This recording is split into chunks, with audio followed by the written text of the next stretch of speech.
Great to see you again. Let's solve some worksheets together. Place any worksheet in front of me.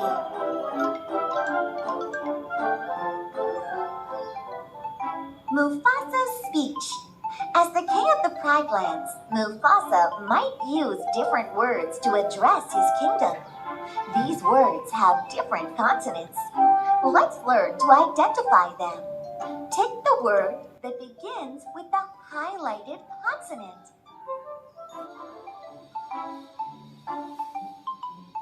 Pick the word that begins with the highlighted consonant. B for word, D for den, F for fauna, G for grass, H for herd, J for jackal.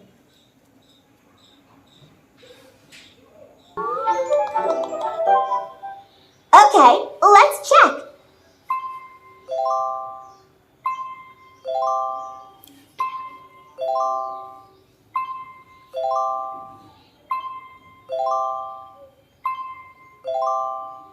You did it! Oh, great job!